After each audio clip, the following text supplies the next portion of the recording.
Welcome to The Pictures Get Smaller. My name is Adam O'Conachie, and I'm the producer of this show. The things you will hear over the next hour or so represent the views of The Pictures Get Smaller and the people making them. All opinions and quotations in no way represent River West Radio and are the sole responsibility of the producer, guests, and callers. River West Radio is not liable for any legal issues arising from the content of this program. So hi, doggy, and welcome to The Pictures Get Smaller. I'm Adam O'Conachie, and I'm joined by my best friends, Molly McCourt, Carter Moulton, and JJ Birch. Tommy Wiseau's delightfully inept masterpiece, The Room, returns to the Oriental this Friday and Saturday night, along with an appearance by Tommy himself. And so in appreciation and anticipation of this wonderful event, we're devoting this episode to a discussion of cult films and cult culture. Now, just the word cult conjured up images of things ranging from the Manson family to survivalist groups to Dr. Frankenfurter doppelgangers. We will be limiting ourselves to a notion of the cult within film culture and fandom as we attempt to get to the bottom of what we mean when we toss this term around. Is it an evaluation of a film, a description of how it's viewed, a reference to its limited appeal perhaps? So maybe we can begin this discussion tonight by sharing our experiences with, for lack of a better word, live viewings of two prime cult films, The Rocky Horror Picture Show and The Room. So, who of us has attended group screenings of either film, and what were your experiences like with those? I'll get mine out of the way. I have not seen either in this live cult setting, so I will pass the mic. Will you be seeing The Room this weekend? There's a very good chance that I will be in attendance. I heard that at the end of the films, after the Q&A, there is a Shakespeare reading as well. Yeah. I'm not really sure, but yeah, I'm thinking about it. Yeah, JJ, Molly? I've seen the Rocky Horror Picture Show performed live here at the Oriental, and I thought it was fabulous. My experience prior to that was just watching it mostly because it was a musical, and that's what I wanted to watch when I was a kid. And so, yeah, I found out then it was like a production type screening at the Oriental, and I went and saw it, and I really enjoyed it, just the campy nature of it and the ridiculousness and the lack of inhibition from everyone in attendance was fabulous. So were you just... No. And I was very scared to let them know that I had never been to a screening because they pull you up and they make you do things, and I Nice. did No, I just I think I knew enough about the movie where I could fake it yeah. So could we talk about what that experience is like a little bit? You know, what do you do during the film, etc. Yeah. Do you want to talk about The Room, and then we can talk about both? Oh, I just to chime in on what I participated in. I've seen Rocky Horror live. However, not at a midnight showing. They've been at colleges, like in dive bars, at OU and University of Dayton, both in Ohio. And at the UD one, I was a call-out instructor, just basically just like so a you know this well. chorus member. Yes, and I also have the soundtrack that has the call-outs in it. It's like a New York recorded one. That's fascinating. So, and I use it on road trips. But anyway, so yeah, we can definitely talk about the experience. Oh, and I saw The Room once in Cleveland at the Cedar Lee, but I did not meet Tommy, and I really would like to. Yeah, you know, The Room used to show monthly, just like the Rocky Horror Picture Show at the Oriental, back in 2010, and I'd probably say I went to half of the screenings that year. I had a good friend who's since moved away, but we would go pretty regularly, and we met Tommy once as well. Which was, you know, he's a delightful guy, and he does read from Shakespeare after the films. Before moving on, I just have to point out, I think it's really fascinating, Molly, that you have this recording of a cult event that's now been commercialized, commodified in some way or another. I don't know if there's anything more to say about right now, but perhaps that's something to think about. If for something to be cult, can it be commercial also? Or does it have to be somehow, I don't know, just for the sheer pleasure and of the event itself? So Carter, you were asking about... Well, yeah, I just think it's interesting that there is, thinking about the recording that you have, that there is this structure that sort of develops over time where there are certain moments in the film where you are expected to either throw something or shout something, and how that's very different for my friends and I. It's always been Home Alone 2. This was this. I mean, so yeah, thinking about how this. Bro, in Home Alone 2. There is okay. Paint cans? We can get into that later. That's later on. So you had your own little Table that. like cult. Yeah, Home Alone 2 cult. Home Alone 2 with Right. you and your friends. Yeah. You would have. It was like an MST.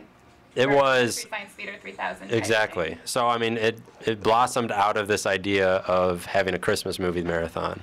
That would always conclude with Home Alone 2. But yeah, just thinking about how this is not limited to the theater. It's not limited to this event. It's sort of something that can go on in family rooms and basements. Yeah. So that aspect I'm really interested in, thinking about how it's sort of a social gathering, and then you get that sort of tradition over time. Yeah, so maybe we can think about cult and subcategories of cult throughout our conversation tonight. Maybe as some background, since you brought up the sort of scripted nature of these call and responses, I have a little bit about the Rocky Horror Picture Show. I mean, it's sort of well known, I suppose, but just as a recap, it was a box office failure in 1975, but then by 1976, it was already on the sort of road to cultdom by daily screenings in Greenwich Village. And Jay Hoberman cites a teacher, Louis Fariz Jr., I hope I'm pronouncing that right, as being the first person to sort of call out within the film. And apparently this regular attendee of these screenings felt distanced by long pauses in dialogue within the film. So here's the first person to say something along the lines of, "You need an umbrella." What's the line? "You need an umbrella" in Rocky Horror Picture Show? Yeah, they're yelling at Janet when it says it's by an umbrella, insert bad word here, because she's using the Cleveland Plain Dealer newspaper when it's raining. Right. Okay. And Janet is just very annoying. So I think he might have just gotten a little upset by her. I see. So this is perhaps the prime moment, the crawling out of the ooze of the cult, for the Rocky Horror Picture Show. And I think what's interesting then is Veronica, she's a film critic theorist who was writing about the Rocky Horror Picture Show, and she notes that the Rocky Horror Picture Show extends the fourth wall from the screen to the back of the theater. So maybe, again, this is an issue with cult that's important to consider, that it's no longer just sitting viewing images projected. Now you're somehow immersed within this world. It becomes a bigger space than just the two-dimensional rectangle of the screen. Anyway, so that said, so we have all these different sorts of cult. So is there a direction we should go? We could spend all day trying to think about what constitutes cult, what that looks like. Why does it look like that? Is it because of, like you were saying earlier, is it because of the text itself, or is it because of the sort of fandom surrounding the text that is maybe applicable to any sort of text? I'm not sure. We were reading for our class a text from Matt Hills, and it was thinking about the intersection between cult and blockbuster. And his argument was that thinking about cult, it's just merely sort of extending the temporality of reading a text. It's sort of thinking about anticipating something for certain reasons, pre-reading, reading all the extra textual or like behind the scenes texts or videos, things like that. And rereading, of course. Yeah, and rereading is huge. So, if we want to think about it in terms like that, we could extend the term cult to, infinite films. So I think, and I think that's something that is very unclear still, is what this word means. And I think we could try to figure that out. Yeah, I would like to come to a working definition just for this talk of what we mean by a cult film. I know, because Carter was saying that there's so many different ways we can talk about cult films, cult fanship. And I think what you said about the immersion factor of cult, I think is really important, specifically in regards to not only these performative pieces like Rocky Horror and The Road, but also how cult films, especially oh, what did I say? The road, the room. Excuse me. I'm sorry. No code for that.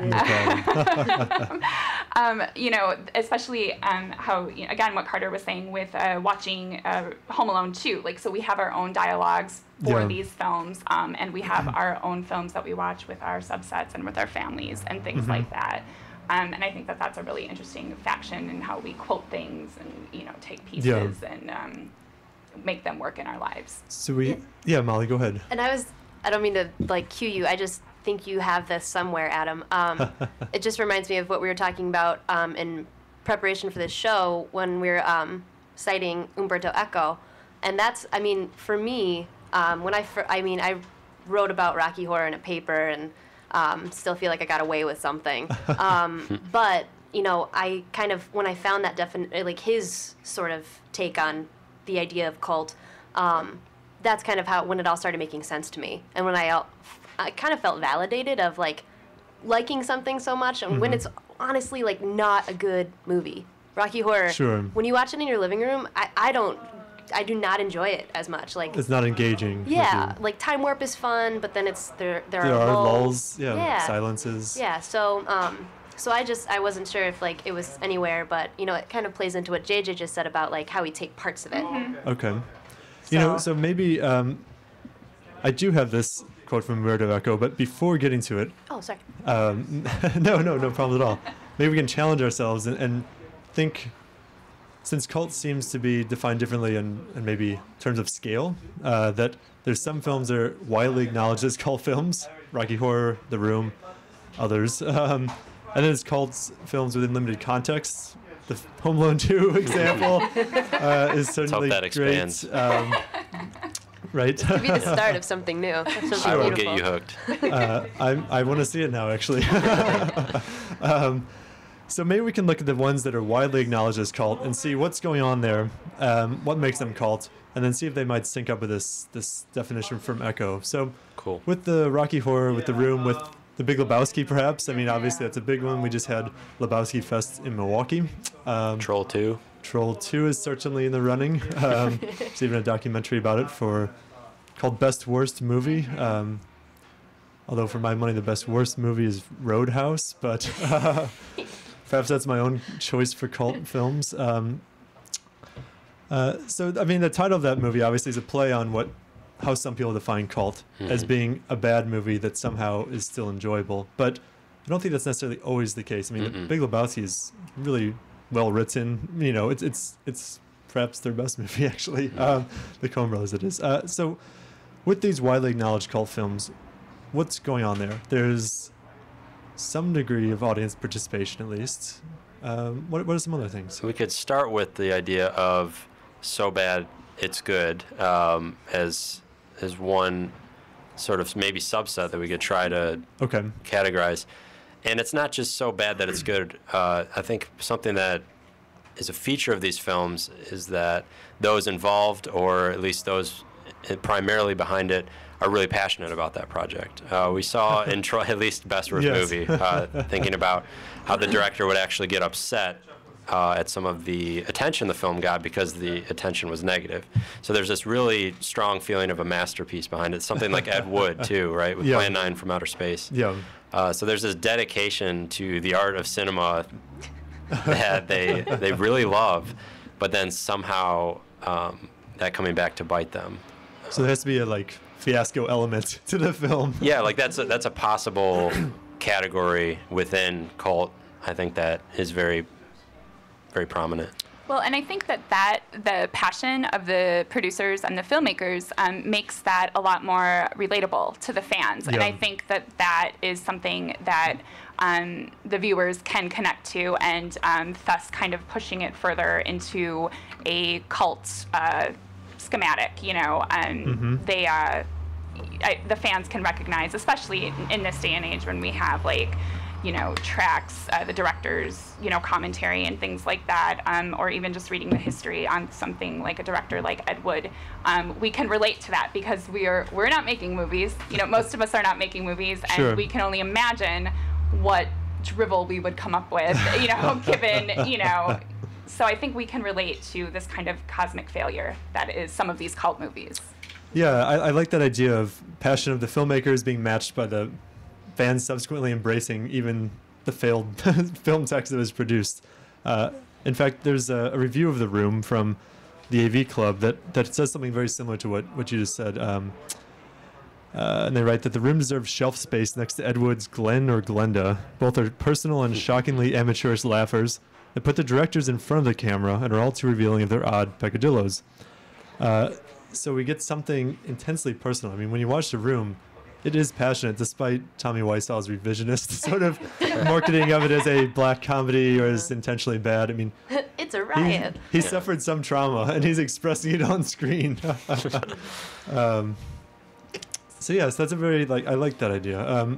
What else with these so bad that it's good or entertaining at least? When you were just talking about Tommy and who is this girl that broke his heart, and the confessional element, it also I instantly wanted to quote it, when he comes into the room and says you're tearing me apart, Lisa, and that's what everybody, that's one of the handful of lines where if you've seen it once, in Hi Doggy and that kind of thing, if you've seen it once, even then you can still walk away with some funny lines. Right. And that line is strangely even almost an odd citation of Rebel Without a Cause. Yes, exactly. Another intensely emotional film, but successful in a different way. It's such a nice way to say it. So yeah, quotability was something I thought of right away with how can we, what kind of criteria are we going to consider? Yeah, that's the quotability for fans, cultists of the film. It builds up a shared discourse kind of, right? You just can sort of say something. I mean, this is outside of film, but I have friends with whom I, say Simpsons lines on a daily basis, and we just sort of know exactly what we're referencing. And so, yeah, something like The Room or The Big Lebowski or whatever is very much the same. It's kind of like a secret code. So if you're meeting someone and you can say a line that might be innocuous to anybody else, but if they are fans of said movie, you have an instant best friend. That's happened to me numerous times with Labyrinth, where I will say something and somebody will say the next line or just finish what I'm saying, and boom, instant best friend. Yeah, so part of it's just a knowledge that creates threads between fans. Okay, good. So there's this social function of the cult that I think is really, it's really important, and I don't think we really pay attention to it because my buddies and I, as I think most of you know by now, I'm obsessed with Lord of the Rings. Not just the films, but the whole universe and obviously the books, but I have 2 One Rings in my possession, which makes no sense. But in case I lose one, I have another one, I guess. But are these from the Franklin Mint? These are from the Lord of the Rings Risk game, which I somehow have 2 copies of too. But so yeah, there's this sort of bonding that's a deep, friendships form out of this stuff, and I think that's really, really important to think about. But also, going back to what Molly said, the quotability, and I think that's how I saw The Room. I've only seen it in fragments, right? I've seen a lot. I've seen pretty much the whole film, but in these different YouTube clips that are Hi Doggy, the store shop, you're my favorite customer scene, and you're tearing me apart. How's your sex life? So, there are all these sort of fragments of the film that stand out, and that idea of a community is sort of strengthened by these moments when you see how many hits a video has on YouTube and all the comments and stuff. So that's another way of thinking about community in terms of these films. Yeah, and community, but also, even though it's not right, you're missing something by not seeing The Room in its entirety, by just seeing these highlights or lowlights or whatever you want to call them. But the ability of a film to be fragmented like that, to be quoted, to have notorious scenes, that's perhaps something, that enables it to be called. It doesn't mean it has to be called, but right? But do we, I think we get those moments in films we wouldn't consider cult, too. Sure. It's not the total, requirement or the total prerequisite. But it's definitely one of the pieces of the puzzle that is trying to define cult and cult films. So. Yeah. So perhaps that actually, I think, leads into a bit of this Umberto Eco definition that Molly and JJ, the two of you knew. Yeah. So he has quite a few things to say. He's writing about initially Casablanca. But Echo writes, quote, "What are the requirements for transforming a book or a movie to a cult object? To a cult objective work must be loved, obviously, but this is not enough. It must provide a completely furnished world so that fans can quote characters and episodes as if they were aspects of a fan's private sectarian world. A world about which one can make up quizzes and play trivia games so that the adepts of the sect recognize through each other a shared expertise. Naturally, all these elements, characters and episodes, must have some archetypical appeal, as we shall see." He goes on to elaborate, "I think that in order to transform a work into a cult object, one must be able to break, dislocate, unhinge it, so that one can remember only parts of it, irrespective of their original relationship with the whole. In the case of a book, one can unhinge it, so to speak, physically, reducing it to a series of excerpts. A movie, on the contrary, must be already ramshackle, rickety, unhinged in itself.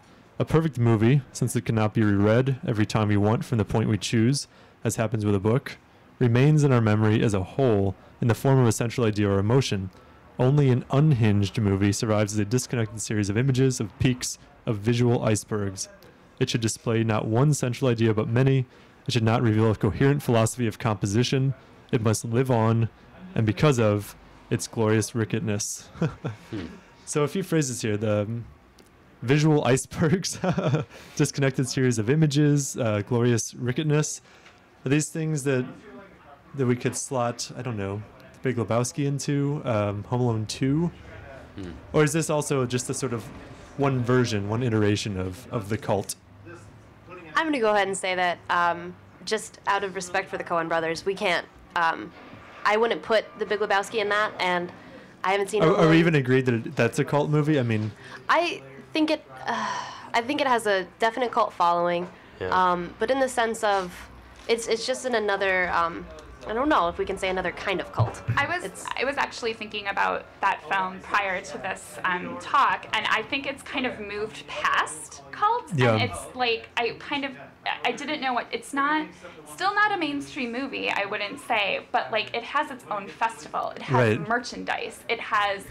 It's completely been commodified. So I don't know how that works in the cult world. It's almost like a cult buster. Like, I mean, like, if you know what I'm saying, it's because it's still, like you said, has this amazing rabid cult following, and I can appreciate the movie. It has but I'm passionate not. fans, Exactly. but is that equal cult in this case? Exactly. That's and especially since we're finding that it's a film that is not rickety. We can all agree that the film is not that rickety. And, it has very clear structures and like Exactly. repetitions and things. Exactly. So there's a couple other films I think that fall into that realm of maybe previously they were exclusively cult. Yeah. Now they've kind of like moved, not risen. I don't want to like Maybe a demote similar cult at example from all. the same area might be Office Space, which bombed initially and then Right. found a following Or on home even video. like The Princess Bride, I was Yeah. feeling like that didn't do super well initially, but has went crazy, and you know, I don't know. I think something to talk about also is I've been looking up cult lists of films, and you see actually numerous films by the same directors on there at times. So, for instance, Barton Fink is on there as well. Right, yeah. Miller's Crossing as well. And then you have films like Rushmore and Bottle Rocket by Wes Anderson. And you have, what's the other one I was thinking of? Yeah, but basically you have a number of films, and I think that's something to think about. Is there such thing as a cult director? Is there this carryover effect that once a director or an author or any sort of whatever we want to fill in that author role has some sort of following, is that carried over, and does that help a cult following, or is that even a cult following? That it's a branding of sorts. Right. And I think the lines between fanship and cult fanship then start to blur. Yeah, that definitely makes sense. I mean, I think those directors you brought up certainly have notoriety now because of the lack of financial success of those films or something. It's I don't know. Yeah. So we have perhaps another category of so bad it's good subset. Then we have initial failures that found life because they were quality films almost, right? And some of certain directors seem to get slotted into this category that they only find their audience much after the initial release date, it seems. Mm-hmm. Well, and those authors that Carter mentioned, they all went on to become wildly successful, didn't they? Yeah. I mean, Wes Anderson is huge. Barton Fink was Coen Brothers. Yeah. Coen Brothers, and everyone knows what a Coen Brothers film is now. Yeah, And I think, or Wes so Anderson. I think, yeah, and so I think that maybe those films, possibly, I'm not like a film buff of either of the directors, but those films found new life when people were looking back at Yeah. what else said director of this awesome movie they just saw did, and Mm-hmm. I don't know. So that when they become a cult director, this is strange because it seems veering almost towards something like an auteur theory, where we're saying Yeah. here are recognizable elements within this director, but instead of it being someone who, well, I mean, these directors are sort of well established and they're praised and are influential and whatever, but we still can say there's certain elements that seem to recur across their filmography if we're going in the auteur direction, but for some reason they appeal to a subset of audience members, and that makes it cult in a sense. Yeah. I would agree with that. Possibly. Okay. And I think you can even say the same thing about the So Bad There's Good films, like Ed Wood. Yeah. That's what that is that It's same true. sort of carryover effect. There's fans of, several of his films, not just Plan 9 from Outer Space. Yeah. Bride of the Monster and Yeah. Leonard Glenda, among others. So I want to return maybe to this notion of a cult film outgrowing its cult status, the cult buster that JJ coined, and maybe think of it as a way to get into Carter's concerns with, can a blockbuster film actually have a cult following? And so it sounds like, I don't know, we can go lots of different directions, but Carter, it seemed like you had a lot of thoughts on that. So Yeah, I mean, well, if we're going to take it in the direction of a cult film outgrowing its cult, if such a thing is possible, I'm thinking right now, and this, we totally do not have to talk about this anymore, but Napoleon Dynamite would be an example of that, because, I don't know, when your parents start to quote it all the time, and it doesn't feel like a cult thing anymore. Love my parents. But, so yeah, I think that's an example, but maybe there is so that sort of speaks to the exclusiveness, the secretive, the isolated group of followers that sort of has a, close-knit thread between them, and maybe popularity in some way, mainstream popularity, whatever that is, whatever we consider that to be, sort of starts to break those threads a little bit. Yeah, I mean, I think Napoleon Dynamite's interesting. I actually still enjoy it myself. Yeah, no, I'm I a mean, defender of the film, but yeah. What about the rest of you? Do you feel like it's outgrown its? Well, I think that there was some major overkill with that film in particular. I remember like shirts in like Delia's catalog. Like, I mean, just like so, like it was all over the place. And so I feel like any cult status that it had, which I do think that it did, and it was, and yes, I still think it's funny and ridiculous, but I think any cult status it has, like Carter said, it kind of lost its coolness. Like, it's like hipster cachet, like, oh, it's popular now, so I don't want it anymore, and you olds can have it, whereas the young folk don't want it anymore. Yeah. Carter, when you talked about parents or, just people of our parents' generation, all of a sudden getting in on it, it reminded me of a conversation I had earlier as far as like the generation gap goes. And the idea of, on that same list, on the AV Club list, Fast Times at Ridgemont High was somewhere on there. And I said to one of our peers, well, that's just an iconic 80s film. I don't think that's cult or something along those lines. And then someone, a few years older than us, who, if you were listening, you're great. Anyway, you know who you are.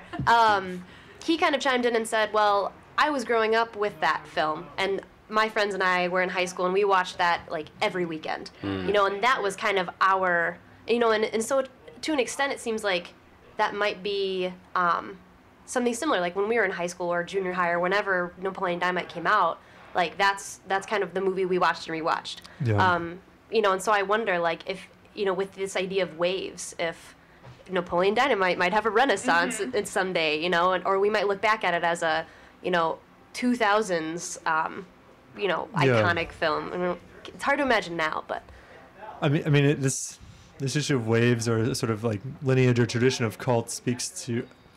We can't disassociate Rocky Horror Picture Show really from it being established as a cult film at this point decades ago, and yet it's still considered a cult film amongst different generations. So, is there perhaps people who were 20s, teens, 20s, 30s, in the 70s who got into Rocky Horror then, who now are just disparaging towards the Rocky Horror cult and saying it's too commercial, and are they thinking about? I feel like Rocky Horror gets a free pass. I don't know. I was talking with this about this to a friend, and it's kind of like the first, because it's performative, and it's kind of the movie we judge all other cult movies by, which we did here. We started off with Rocky Horror and The Room on these performative movies, and so but I think like Rocky Horror is even going into this weird cult. I mean, they featured songs on Glee. Like you don't get more like vanilla Americana than Glee. Like, so I don't know, because I don't know anyone who was like super into it when it first came out, and I only know it via me watching it on my own. Yeah. And right when you said Glee, I like scrunched my nose because they completely like vanillified all of that. Like, there are songs that should not be on, in a Glee club, and they had to like doctor the lyrics. And in my mind, I was like, if you have to do that, then why even do it? So to me, watching it, at first I was excited, and like my mom, who doesn't understand why I like Rocky Horror at all, I remember she called me and was like, did you see Glee is doing Rocky Horror? And they even sold that soundtrack, I believe. Yeah, exactly. And they've sold it, but it's just, and I am not even nearly as intense of a fan of Rocky as many others are. But even to me, I was just like, no, Glee, like, you just walked on hallowed ground, and you shouldn't have. I think, so it seems like there's a different way we can start thinking about this altogether, is we can think about different... Bring it back, Carter, bring it back. Yeah, I just, like when you said, because I'm thinking about my own, my own life, and Home Alone 2, for instance, it is what you grow up with, like there is that sort of element to it on one level, but then there's also this idea of tradition, and I think, at least in the case of Rocky Horror, that seems to be the driving force, is the tradition. I don't know, I'm maybe out of, because I don't know much about that, but so maybe there is sort of this, it seems like time has a big deal to play with it, thinking about either tradition or times in your life that you and your friends or you and your family members, repeated these films. Maybe it's because, in my case, sometimes it was just because we had limited number of VHS tapes, so. I think maybe this difference might be speaking to, with a wide-scale cult film, if we can call it that. It's an issue of event, right? It's an event to go to these things, to be in this space in which people are participating and responding. Maybe for more private cult films, it's almost a commemoration of sorts of time in our lives, a random day with a friend, or, every Saturday with friends, whatever, when you were kids. And that's how a film like Home Alone 2, or, now we're talking, I'm completely blanking on the films that I watched over and over with friends. I know on my own, I've certainly watched Goonies a million times or something, but, something about commemorating something more subjective than the actual film text itself, which is the more widespread cult films. D2 the Mighty Ducks. Oh, yeah. What is it with you in sequels? Well, I mean, the originals. The are original also Mighty Ducks is wonderful too. Oh, I guess I have listed too. Christmas Story, but that's sort of like a. Well, that's like, a big one. That runs for 24 hours on Yeah. TBS every year. Well, and that's sort of an event too. Yeah, and I think all of these movies that we're talking about, like Adam, you mentioned Goonies, and Carter, you have the sequels of the amazing 90s films, and like for me, it's nostalgic. We're watching these because they're ingrained in our brain because we've seen them a gazillion times, and we're thinking, and we're remembering watching them as kids and having fun, and like for whatever, whatever. Like right now, I really want to watch Hocus Pocus. Yep. Yeah, because Halloween's coming. And you watch it when you were little. And like Carter said, it's one of the few movies like we had on VHS and like on coming from a family that was not crazy about Halloween, it was like one of the movies that like snuck under the radar because it was like I don't know, it had a talking cat or something, so it was safe. And so yeah, and I want to watch it. Like it's ridiculous. Yeah. Maybe you probably want to watch the like pan and scan version too, right? Like the old like cruddy like fuzzy VHS tape version. Right. Totally. It shouldn't look clean because like our memories aren't. There They're, should like, there should be commercials like 90s commercials because you taped it off TV. Yeah. You taped it off TV, exactly. Yeah. Or actually, this was a demo tape because my mom ran a video store, so there would always be like a warning consistently through it. Yeah. Like Yeah. so, like watching it like on DVD, it was like, this is crisp. There's no warning. What's going on? This is terrible. Yeah. This is awful. Yeah, I certainly have tapes that I recorded, especially like early in college when, I don't know if at your universities you had like the college movie network Yeah. that and they always have a scroll at the bottom like property of, whatever the company Right. was that was airing it, not some, premier, channel on cable or whatever, but a local company that said, here's this, blah, blah, blah. Yeah. Maybe that's And why. Oh, I'm sorry. Go ahead. I was just gonna say maybe that's sort of speaks to the reason that we're talking about cult as a social thing is because like if you have that experience and you have those memories and someone else shares those, there's a similarity between you that you can sort of see without even talking to someone. Yeah. Yeah, and it takes away the traditional, traditional is probably not the right word to use, but like just the idea of isolation in a movie theater. There are still times when I think of like the movie theater as a place where no one should talk, just focus on the movie, we'll talk later. But with certain films, that is complete. That I want to talk all through certain films. I want to quote it with people, and it doesn't annoy me when they quote it. And so, and I also, there was something that Carter said, and then it was brought up later about, like, and it has to do with the event, like, the world. Like, you said you're just in love with the whole world of Lord of the Rings. And so just that idea, and then, like, in the Echo quote, there's something about world making in that. And so, I don't know, I just thought that was just a great idea, and if we could talk more to that, as far as, commodification and some of that's negative, but at the same time, it isn't just the movie. And some of them start as books, and there's a following there already, and what can be said about that social aspect. As you were bringing up some of these thoughts, I was thinking the distinction between public space and private space, maybe in terms of cult, at least cult screenings. Yeah. And how, in a standard public screening, since, well, the sort of, I don't know, standardization of viewing that happened. Some people trace it around Psycho, 1960. People show up on time, are quiet, etc. So you just go and you have a certain discipline when you're in a movie theater. But the cult film breaks that, right? It changes this public space and the rules that normally apply to the public space. Two ways you might act at home. You could outcry, yell things out. You can get out, move around. I mean, part of moving, aside from acting out in like the Rocky Horror Picture Show with The Room, people bring footballs and like during scenes of the movie they stand up in the aisles and throw footballs back and forth. So there's like activity as if you would at home. And so something about this cult, because of, I don't know, maybe the knowledge that you have to have to participate, to understand it, it makes the public space private somehow, that you're in your own realm, you're having your party sort of, it makes it like a home. I think it's really important to clarify though that it's like there are these certain actions which are appropriate in this space to do. Because like I know my friends and I would have Halloween movie marathons and we would always show Nosferatu. And so you get that same sort of, I can talk because this is a silent movie. So what would happen was we would fill in dialogue, and it just is hilarious stuff. But I wouldn't consider that cult. Maybe if you're thinking about cult viewing, cult experiences, maybe that is something. But I don't know if you guys agree, but I think there is sort of like more of a structure to that cult experience. Yeah.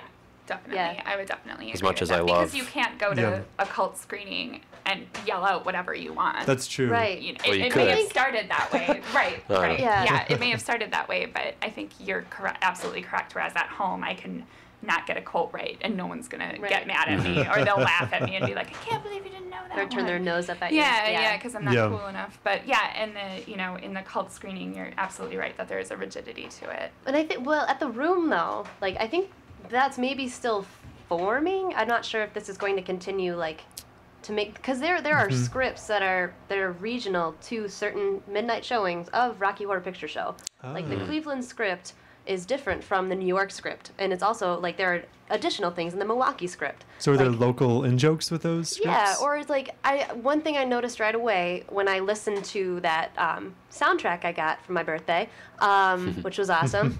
They didn't have any call-outs really at all during the songs. Where when I was watching them in Ohio, they don't. It's almost like they held the songs like off to the side, but we're only going to call out during dialogue.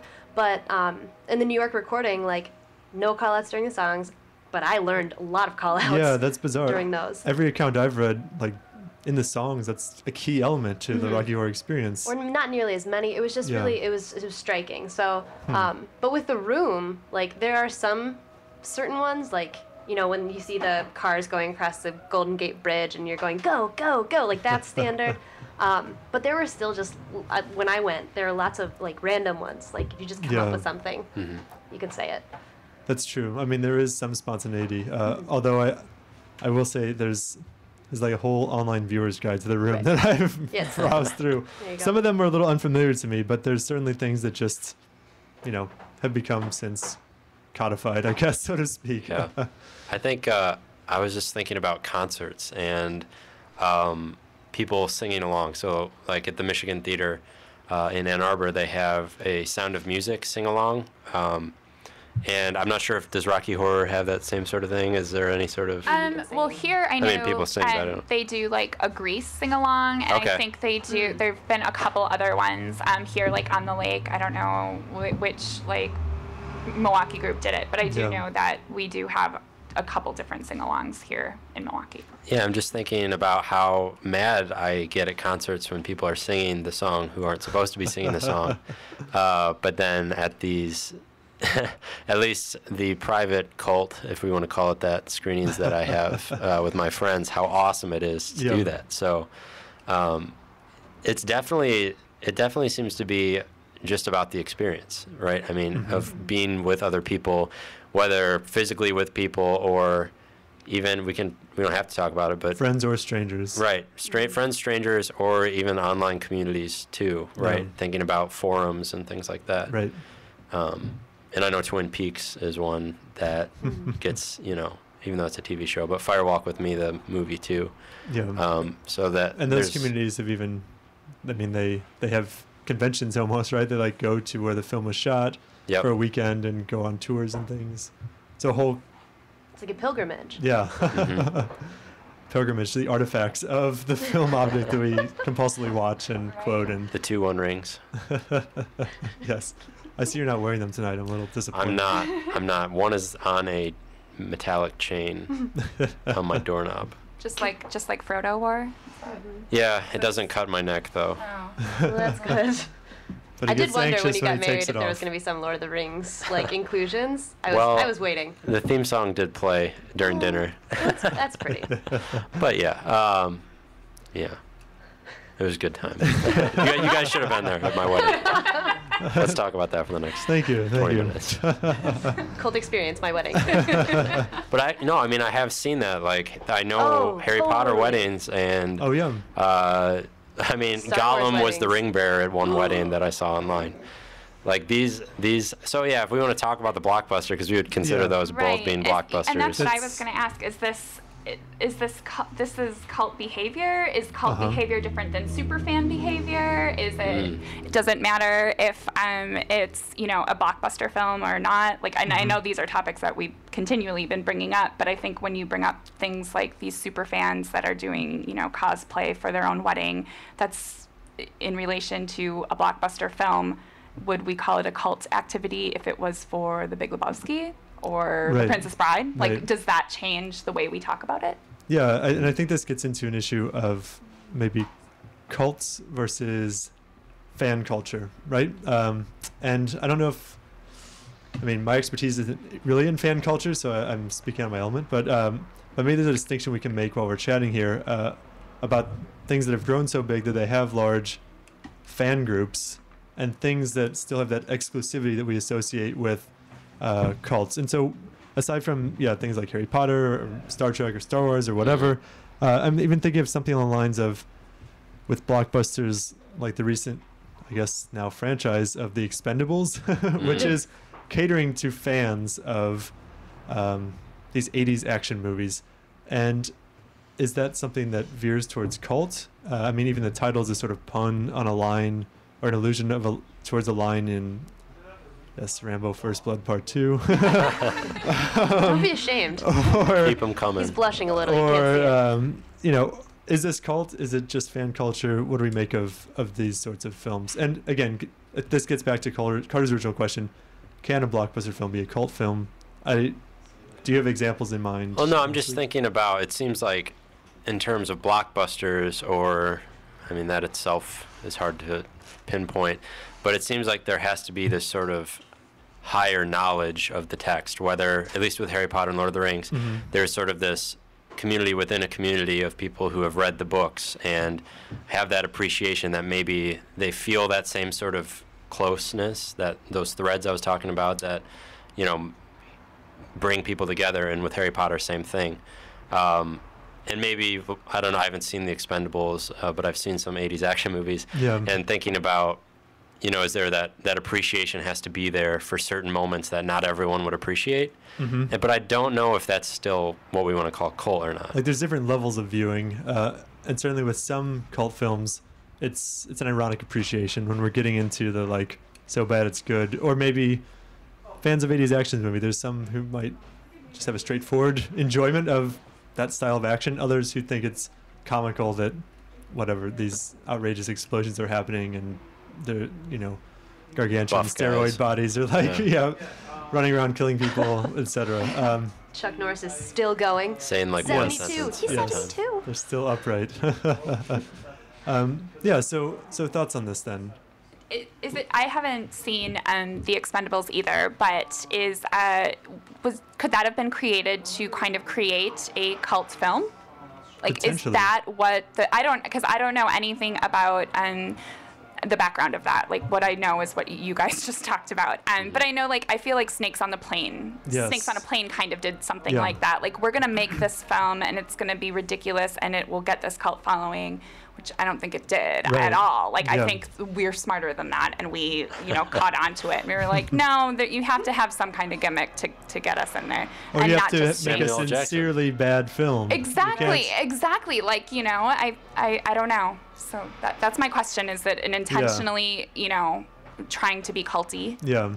I think, again, like, maybe that speaks to that issue of the intention of the filmmaker in relationship to the audience, the viewers. So yeah, Snakes on a Plane was funny, like an internet meme that then became a project that developed.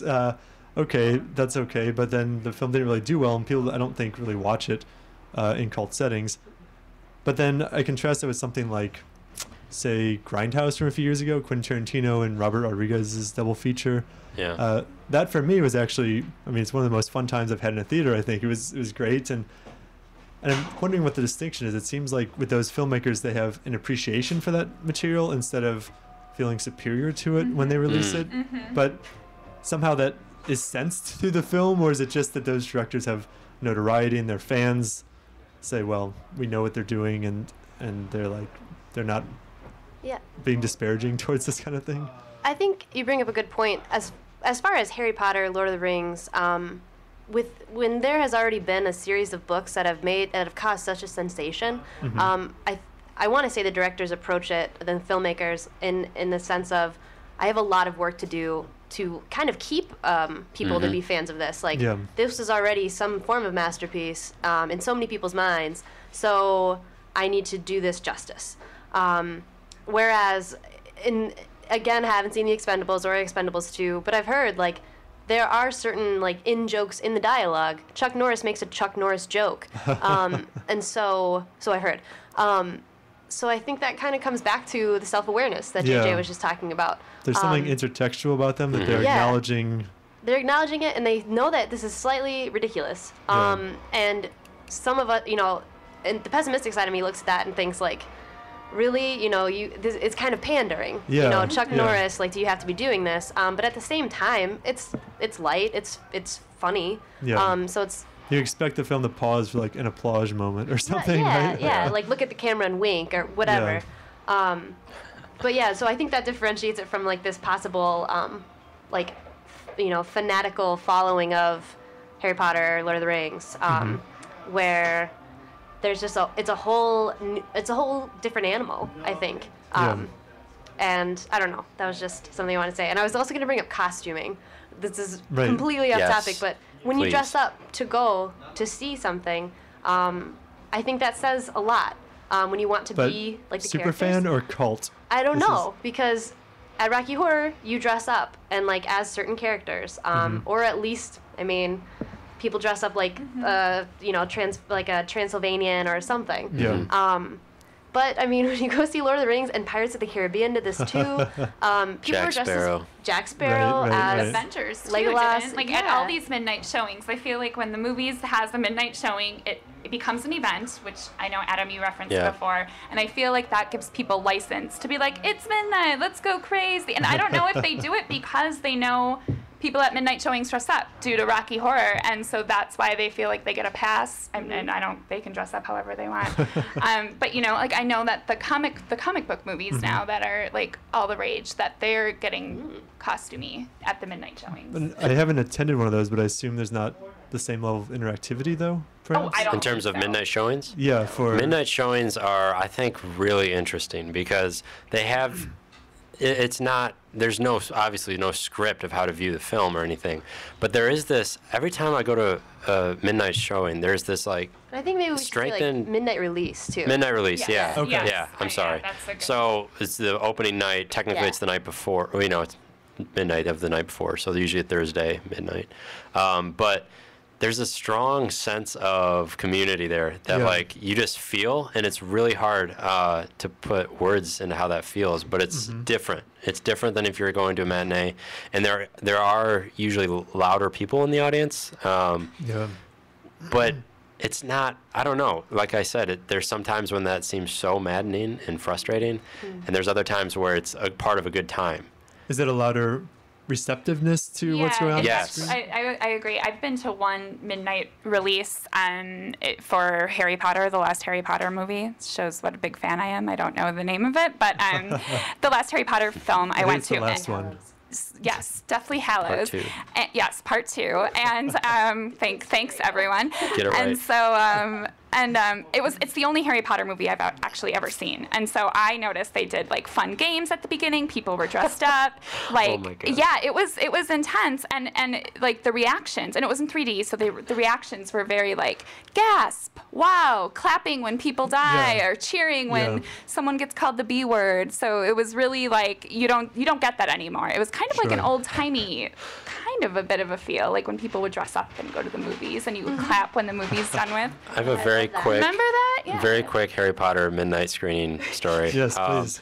So how they did it was this big megaplex theater in Lansing, Michigan, and there were like 20 screens. And how they did it was there were so many people there that they just had every single screen at midnight open. And what you do is you get your ticket and you would go to any screen. So it was basically a madhouse. It was like Black Friday or something. So Elizabeth, my then girlfriend at the time, my now wife at the time, and I are basically rushing to screens to try to find one that isn't full. And we walk into one theater, and there are like 20 people dressed in like robes of black with wands, and they just point their wands at us and they go, "Muggles!" And we're just like, what? So we just went to a different theater. But like, so yeah, there's also that. And then that one seems time, cultish, right? yeah. There. And also when I went to see Lord of the Rings, the extended editions, one time, my friends and I thought that there were a bunch of people dressed as wizards, but it turns out they were actually monks who had just went to go see the film. But that was like interspersed with a bunch of wizards. So like you couldn't tell what was going on. But yeah, that whole dress up thing is extended to midnight showings. And that is, if we're talking about cold experience, that seems like the exact same thing, in my opinion.